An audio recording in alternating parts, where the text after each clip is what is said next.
Welcome back to Credit Nerdy. Welcome back to Credit Nerdy. In this video, I want to discuss some observation that I have made, and just to give some both encouragement and advice, and also warning. Welcome back to Credit Nerdy. What I want to discuss in this video is the problems that I see occurring in the consumer law space, specifically as it relates to credit restoration, specifically non-lawyer like myself, layman's, put it that way, layman's consumer law teaching and layman's consumer law interpretation. There are several problems that plague the credit repair industry. And if you understand the history of the credit repair industry, you would kind of understand why we're facing these problems and this kind of negative language that surrounds credit repair. And they have industry that have done way more damage. The banking industry have done way more damage. Media have done way more damage in corrupting people and deception and all of that sort of thing. But the credit repair industry have been given a bad rap. And that is because of some bad actors that are in the credit repair industry. It is also because the barrier to get in is a bit low. And then after individuals get in, they don't spend the time building up themselves, and we sell a certain level of hope, because the credit repair industry is an industry that is grounded in hope. And once you give individuals hope and you are not producing the changes that they basically hope for, then they are not going to be happy. And as a result, they are quick to spread propaganda, even though the work is being done. Because one of the things that we have to understand in the credit repair space, you are dealing with third parties when you're a credit repair individual, and those third parties has a competing interest against your interest. So it's an antagonistic relationship, and it's a relationship where the power is not balanced. So as a result, it comes with a lot of back and forth and a lot of tension, and sometimes even when you are right. And I always explain this to my new clients, that listen, if you are not patient, I cannot work with you. That's one. Two, whatsoever is on your credit report, irrespective of what you have heard, because one of the narratives that are pushed against credit repair business is that you can't get off anything that is accurate and so on. That's not true. That's not true. The laws gives you leverage with certain things, because you know what? A lot of the procedures that must be followed, most of these companies are not following them. We are plagued with accuracy issues within the credit reporting space, where the credit bureaus are perennially violating the accuracy requirements, and nobody is actually pushing that and peddling that. So when we have that kind of battle, sometimes the credit bureau all ardent. This is so bad to the point where there are several individuals at different times, which I will not bring up their name because they have real family and real hurt, that have committed to have taken out themselves because of their credit related issues. And the credit bureaus know this. Individuals that have been damaged or whose lives are altered. So on both ends, the banks violate people all the time, rip off customers, Wells Fargo, Citibank, all of them have been in numerous fraud against customers, opening accounts in customer name, charging fees that shouldn't be charged, and rip off millions of customers. No, but nothing happened to anyone. But there are several cases with credit repair companies. As soon as something goes wrong, the owners are sent to prison. But in the banks, nobody goes to prison and they do way more damage. So on the credit repair landscape, we have to understand that. The other thing that most of us don't know, they're active. They were active. And that's what laid the groundwork for the bad blemishes that are on the credit repair industry now. There are active campaigns by attorney generals, by the media, by journalists, all kind of people to black eye credit repair and to tell individuals that they don't need credit repair, they can do it themselves. And so that is why this kind of thing is so widespread in how the credit repair companies are viewed, because they were active campaigns to basically speak against people employing credit repair companies to clean up their credit. But what they are not telling individuals that credit repair are governed by consumer laws. And as a result of that governance, the average consumer don't know the laws or know how to recognize when they are being violated. So as a result, you need credit repair companies when you don't have the time to learn the laws, because even us who are professionals at this, it takes a whole lot of time for you to really understand the laws and understand where the credit cards, whole another set of laws that deal with credit cards and violations that come with credit cards, whole another set of laws that deal with mortgages, the Truth in Lending Act, massive act, lot of different parts that deal with different aspects and different types of credit transactions. And each of the parts are not easy to understand. Just the regulation alone that implements the Truth in Lending, and this is independent of you reading the act itself, but the regulation itself that implements it, that explains how you should understand, is over 1,300 pages.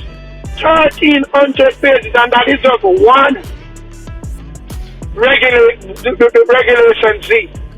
Over 1,300 pages. A regular consumer don't have the time to sit down and read that to understand where the violations are, to understand the disclosures that they need to receive, to understand what the company. I have companies that I am dealing with now that have violated the law and are playing hard end and acting like they have done nothing. You think the average consumer have the time to dedicate to go back and forth with it? So, credit repair is needed and necessary, but what I want to say to us who are the practitioners of doing this, that are non-lawyers, we are going into a space that is guarded and protected because it's a specialty area, which is law. And we know how law works. A matter of fact, almost any discipline, once you don't pay the time or spend the time to master it and is recognized as a professional in it, those who have spent the time usually want to frown on you. So, because they feel like you have not paid your dues and you have not done your due diligence to be their peers, even if your knowledge is comparable or even superior. Once you don't have the paper and the recognition of the official aspect or the official individuals of that particular discipline, they are going to frown on you.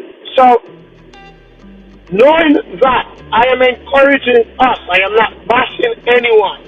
I am not bashing anyone because all of us are trying to help. All of us are enthusiastic. All of us are trying to do our best. So I am encouraging us, spend our time to properly study and understand the law. Because there's a lot of misinformation that is being spewed out all over the place within the consumer law aspect of credit repair that is giving people false hope, and that is also seriously asking how the laws should be read and understood. And we've got to spend the time to understand the laws and understand how different laws interact with each other, how different laws are basically relating or not relating to each other. What are the responsibilities of credit bureaus? What are the things we can get off, and what are the things we can get done, and what we can't get done? We need to understand these things, and we need to spend the time to master the information if we're going to do this, especially if we're making a decent living from it. We've got to spend the time. We can't just be moving fast and then giving individuals false hope with the information and a surface level reading of the laws. Because a lot of times what is causing the mistake is that we're doing a surface level reading of the laws. And because we are doing a surface level reading of the laws, we are actually not getting what the law is saying, and we are presenting that misreading of the law to individuals, and we are leading them astray. and they're writing letters and sending them out, or they're buying our products and using them and they're not getting the results. Because one of the fundamental things that you have to understand, right? I can go ahead, for example, and dispute an account. And when I go ahead and dispute the account, I use the misinformation that I have got. And when I look, the account come off. One of the two things can happen there. One, the individuals that review your account don't really understand the law that much. Because remember, a lot of these individuals on the inside that are doing the disputes on behalf of the company when you do it, reviewing the dispute, some of them don't know the law. They just don't. Or they barely know the law because they don't have the legal training. They just get a little brief training and they go. So they might respond and give you what you want. And it looks like that what you said in the letter really is true and work. And then you have another 10, 15 people who do it, and then they buck up individuals in the company or the companies that they're using it on that knows the law, they reject it. And then they say, oh, but you tell me that this is what they have to respond to and this is what they have to do. And as a result, XYZ, how is it not working? Because it doesn't work. It gives one or two individual results for whatever reason. Then another thing can happen with it too. Out of courtesy, the company actually gives you what you want and you get it off and you believe that what you said actually is what is right in reading the law when it is off. The other thing, you might dispute something and it come off for a reason that is not the reason that is in your letter. For example, say you dispute an account and you make certain demands and they take it out, but the demands is not correct in terms of how the law should be read. But because they can't verify the account, they take it off. They're not telling you that the account can't be verified, but from the law and the requirement, once it cannot be verified, it got to go. So you get it off. On the back end, they don't explain to you that it's because they can't verify the account. Why they remove it, and you think that what they said in the letter, that is what works. So there are many different times when we get results with bad information, and it happens for different reasons, and we don't know why, so we believe that the information really works. There's another kind of idea that I see being peddled and pushed, where we gotta do this aggressively. None of what we say aggressively, the companies don't care. The companies don't care. If they are not violating the law and you can prove it, and they are not willing to lose money if you are willing to go with them and push further, because what the companies care about is their bottom line. They don't care about us, the consumer, or any tough talk. We can have all the tough talk in our letters we want. Once it's not legally an issue, they don't care. They don't. And even if it's legally an issue, if the issue, because one of the things that is not being taught enough is not every violation that is under the consumer laws is enforceable by the consumer.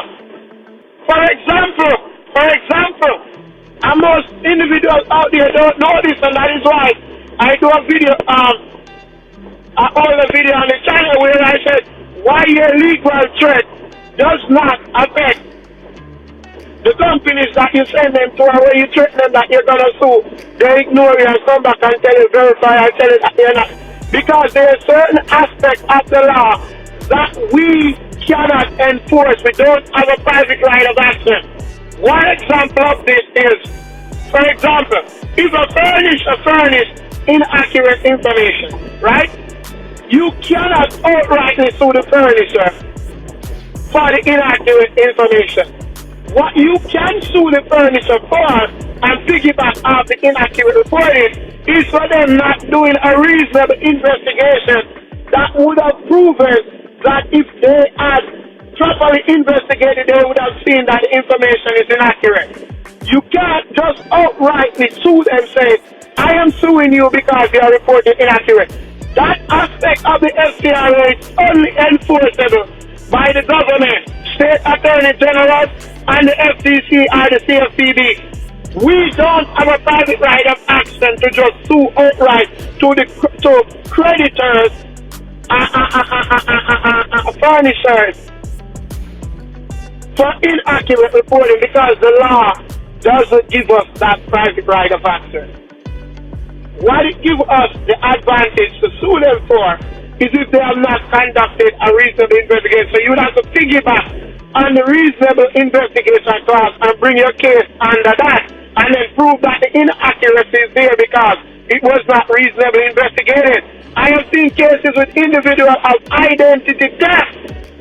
Famous case in New Jersey, identity theft, and he goes to court and the judge said, listen, you are right that this is identity theft and you have all the proof, but under the law you don't have anything that I can use because that aspect of the law is enforceable only through the government or the state government or federal government. You cannot bring a case just on the basis of inaccurate reporting.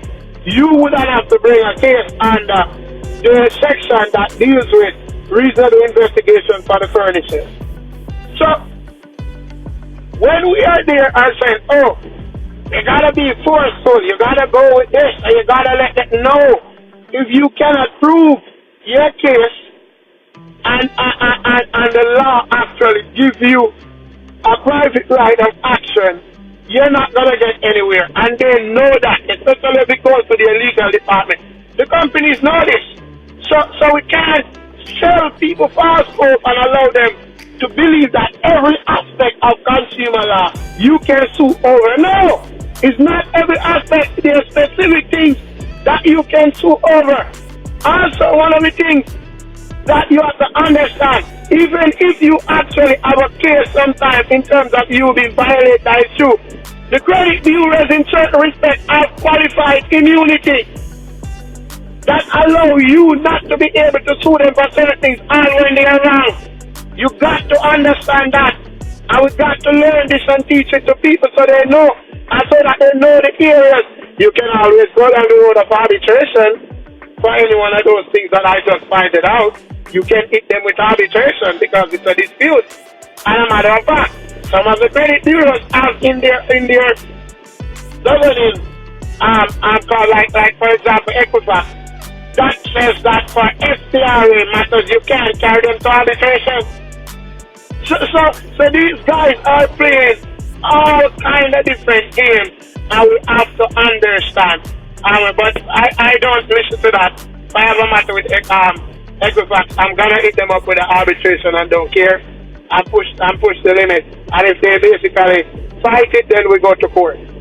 If they don't want to settle from the arbitration. So we gotta understand what we are telling individuals, and we gotta understand how we are actually teaching the laws. Because if we don't understand how we are teaching the laws, we are gonna mislead people and we are gonna get a black eye. Because you are going up against legally trained professionals. You're competing with lawyers. Once we are in consumer law space, we are competing with lawyers. And we got to make sure that we are on point with our information, that we are seen and respected to say, you know what, this person, even though they're not a lawyer, they actually know what they're saying and they know what they're doing. And they have enough knowledge to be teaching this. They have enough knowledge. So we got to be in order. There's a lot of misinformation sometimes being presented. Let me run a few of them by you, for example. I'll show you where we are off key and giving people information that is not correct. And we are proudly and boldly saying it. And people are running with it. And they are getting doors slammed in their face when they use them. There, for example, I did a video on this previously. Charge-off, right? We are telling individuals that if the charge-off account is being reported, charge-off every month, that is a violation because it is misrepresenting the date of delinquency. That's not true. Once the account is not settled, the charge-off can be reported. Basically, the status of the account can be reported as charge-off, which is CO in the Metro 2 code. Month after month, once the account has not settled or dealt with, it can be done. That is not a violation. Courts have spoken on this, as I have pointed out. in videos. And people are doing dispute, making video, teaching this, and saying, oh, this is a reason for you to get off the charge of account. No. Reporting it as charge off every month once the account status has not changed, or it's settled, or something like that. It is not a violation. It is not. And I have heard a lot of individuals teaching and telling people this, and people putting it in their dispute and trying to get it. And when the doors are slamming their face, they're wondering why. No, because it's not. To understand consumer law, sometimes you have to read more than the law itself. You have to read more than the law itself, because sometimes the law. Let me say this. Let me just explain this. And I know that this video is a lengthy video. It's longer than most of my other videos, but I need to actually say this. I need to say this. Sometimes to understand the law, right? Any text that you are reading that is grounded in history, there are several things that you have to understand them properly. You have to understand what are the issues that the law actually is created to address. What are the abuses that give rise to this law, and why the law is structured the way it is.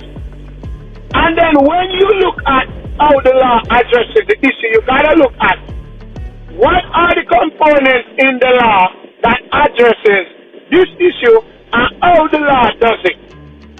Then sometimes you have to go and find the legal precedents that have to do with the law to see how the courts have read the law, how the courts have dealt with the aspect of it. There are certain aspects of the law, for example, the FCRA, when it deals with accuracy, the FCRA doesn't define accuracy in the text of the FCRA itself. It doesn't. You have to read court cases and you have to read other regulations that define accuracy. You got to. You have a lot of aspects in the law that is not defined, and you gotta go other places to understand what is meant here and what is being said here. How does this relate to other laws? How is it interacting with other laws? Then you have to understand the language. What is the meaning of the language that you are looking at? And you have to understand how is this language relative to this law. Like, for example, I hear individuals online. America is a corporation. America is a corporation. America is not a country. America is a corporation. America is a corporation when you are dealing with certain laws. When you are dealing with commerce, America is defined as a corporation. When you are dealing with other trade and other aspects, America is defined in other laws as a physical territory. So to blanketly be saying that and putting that in people's heads is misleading. The definition of America is relative to the kind of law that you are dealing with and what the kind of law is trying to accomplish. So you have to understand that as opposed to making a blanket statement of saying America is a corporation, it's a corporation and people are making mistakes saying that America is a country. No, it is a country and it is also a corporation depending on the transaction and the area of law that you are dealing with. So we got to understand another thing. We are telling individuals, right? The credit bureaus doesn't exist, and we don't have credit bureaus. That's not true. And then we are presenting the information to say that credit bureaus doesn't exist because they want to use the name bureau to trick you that they're with the government. If you understand historically how credit bureaus operate, you would know that that argument is not true. It is contrary to what credit bureaus want. Credit bureaus don't want you to know that they exist. You notice that they don't promote themselves. Credit bureaus want you to actually don't know that they exist. That has historically been their posture. Prior to the 1960s, most people did not know how credit bureaus work because they are secretive.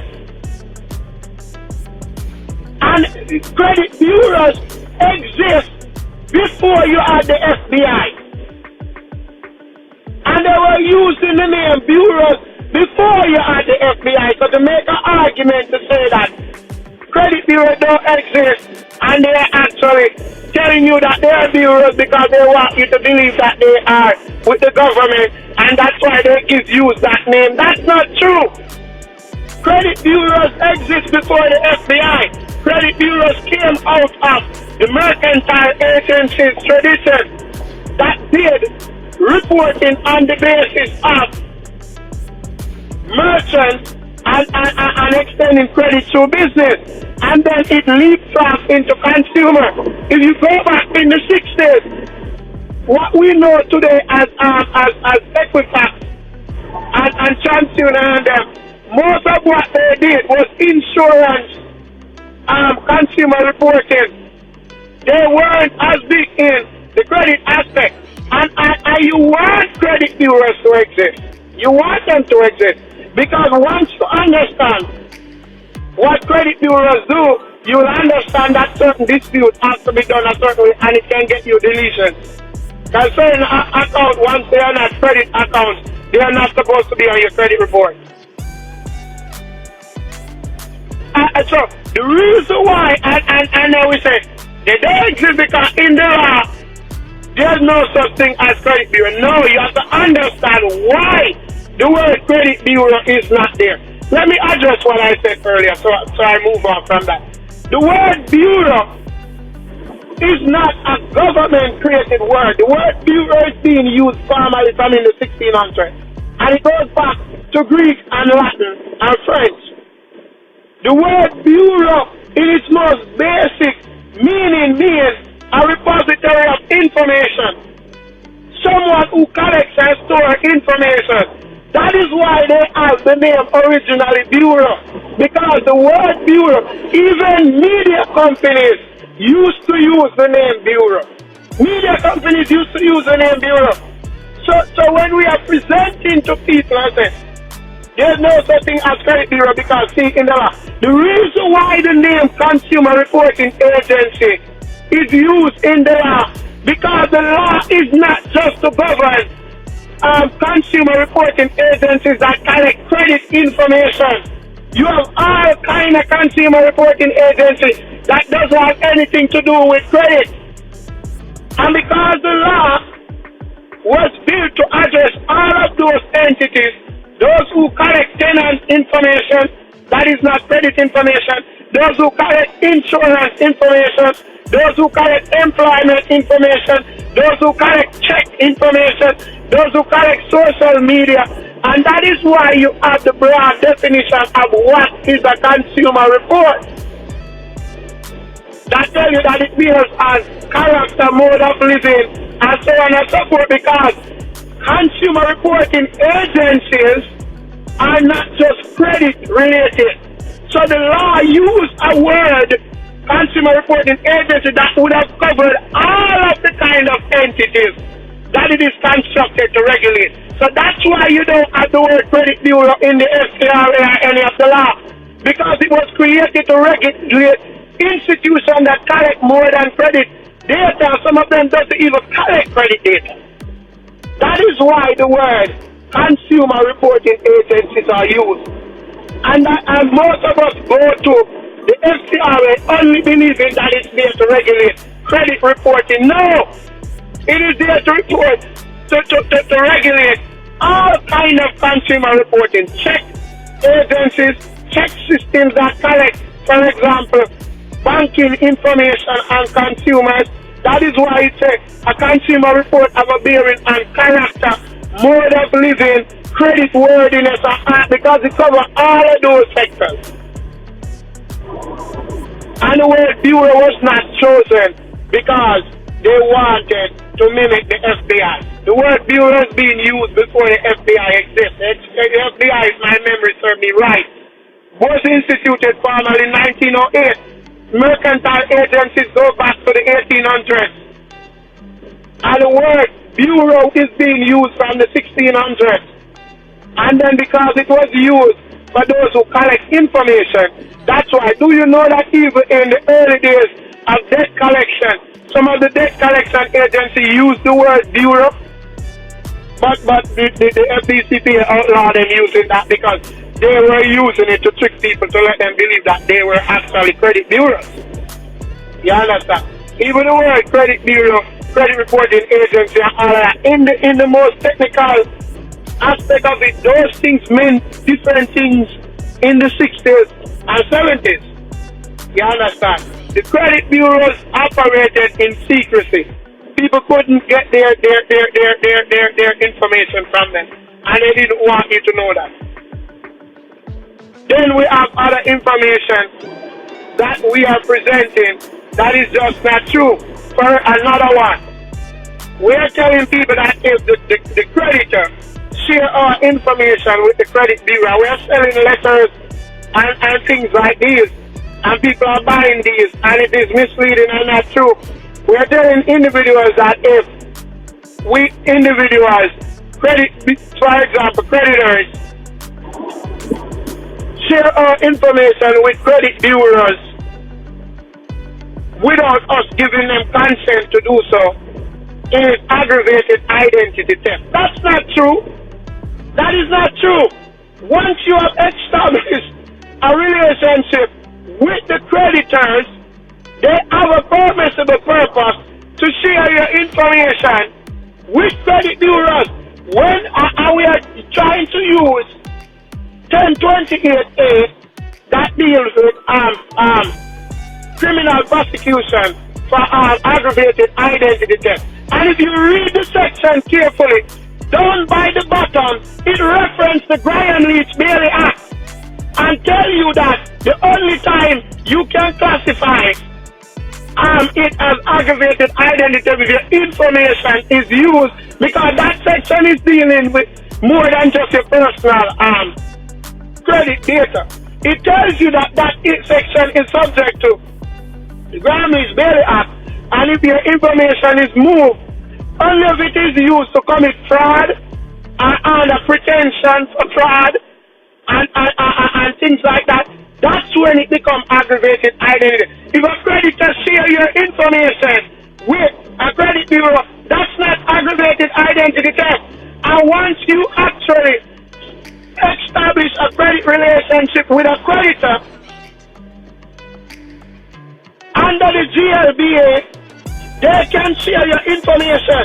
Because if you go down to section 1013 to 1016 in the GLBA, it tells you that one of the exemptions of the movement of your non-public personal information is credit reporting.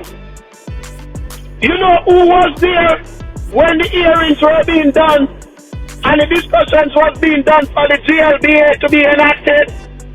The credit bureaus.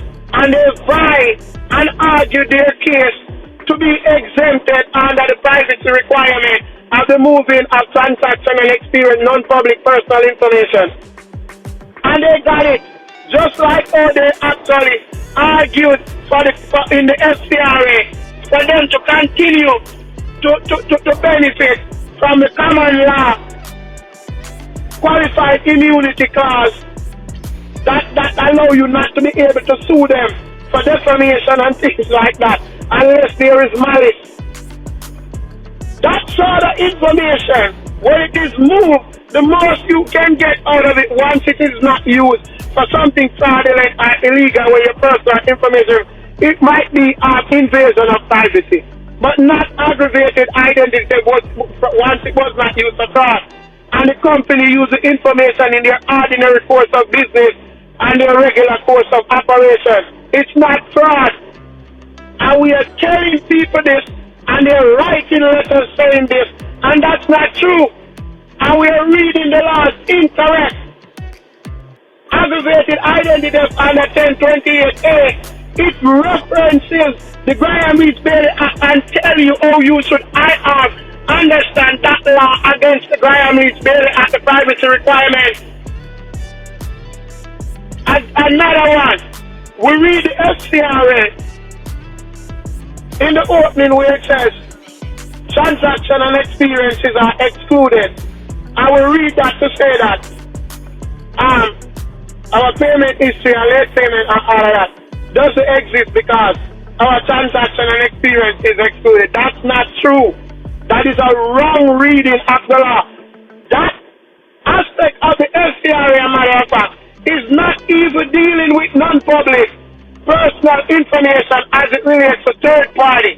It is actually dealing with non-public personal relationship as it relates to affiliates. The Graham Leach Bailey Act deal with non-public personal information and the movement of that data as it relates to unaffiliated third party. The FCRA requirement deals with as it related to affiliate companies. So that exclusion section does not do what the Graham Leach Bailey Act is doing. The Graham Leach Bailey Act references the FCRA and in the regulations that are implemented to basically explain that section, that reference the Graham Leach Bailey Act. Both of them are doing two different things with our transaction and experiences.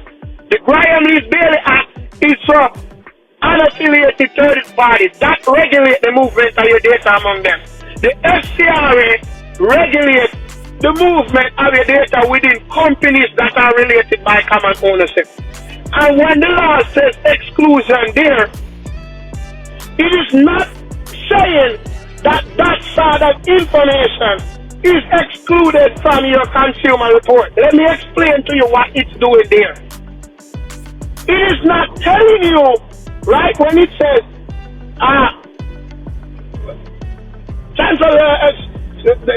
information sorry as the transaction, I'm paraphrasing.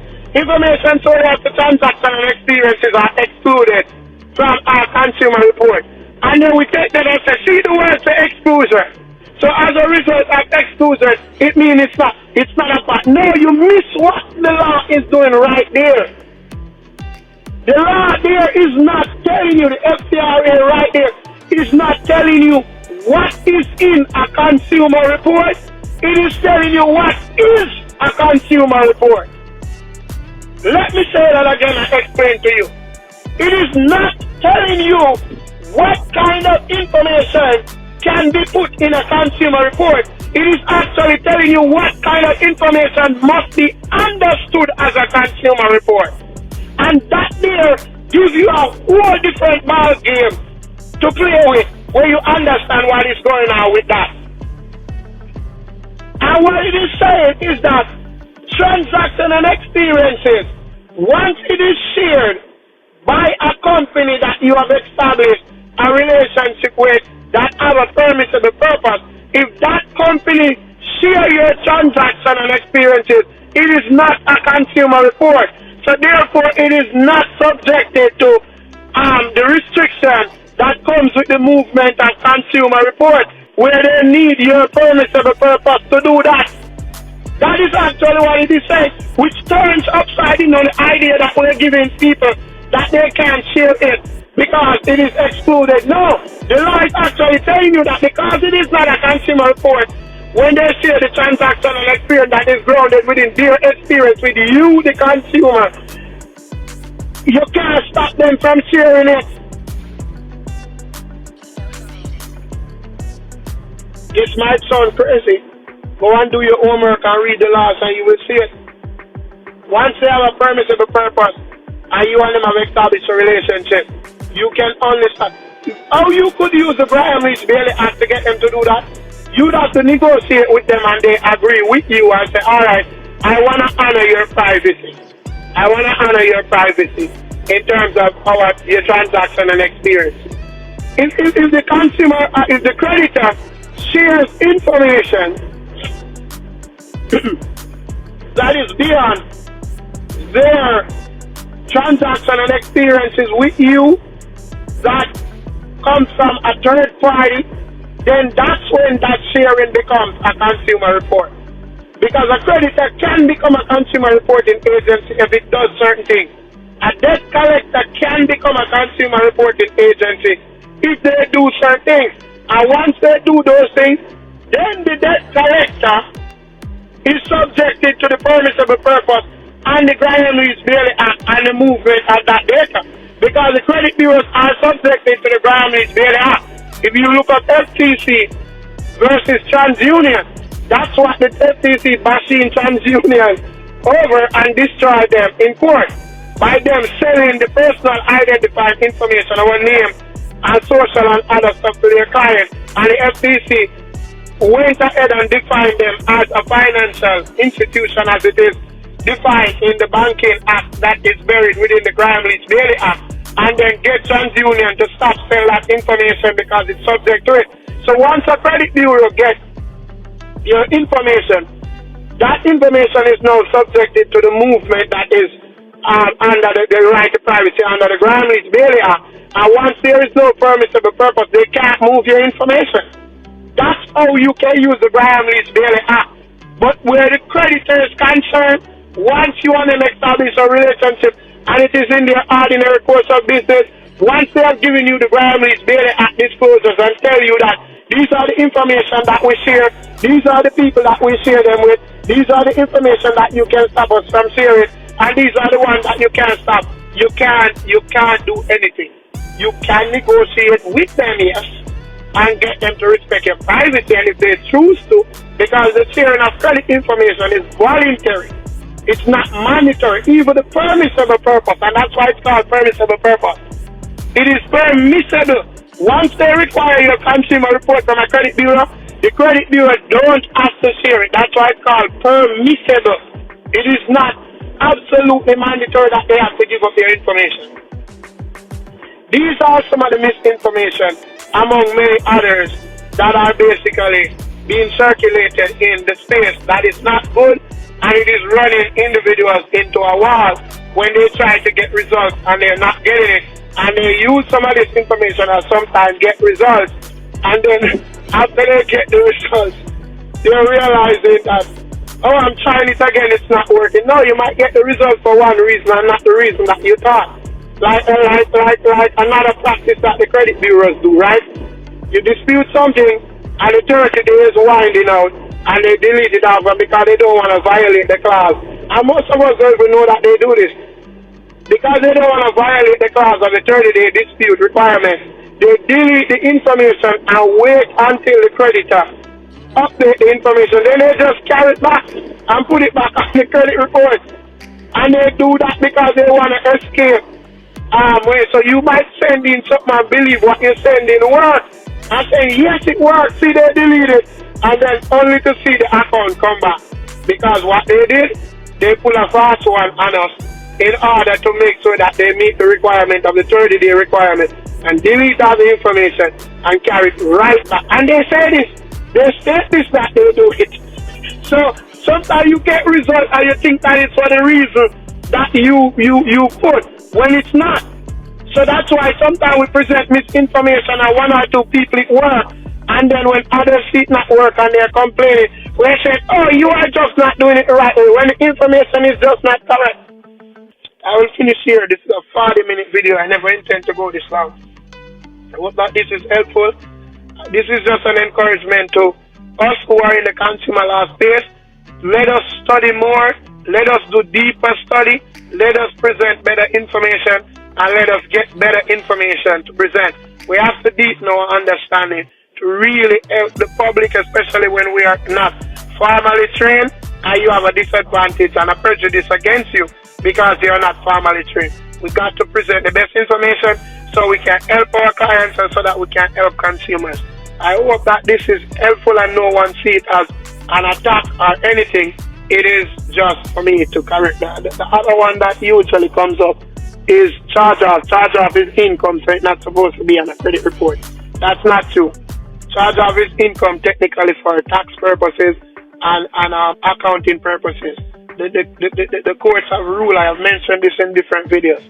You can't make that argument in court and win, and you can't make that argument nobody will take that serious. So, peace. I hope that this was helpful.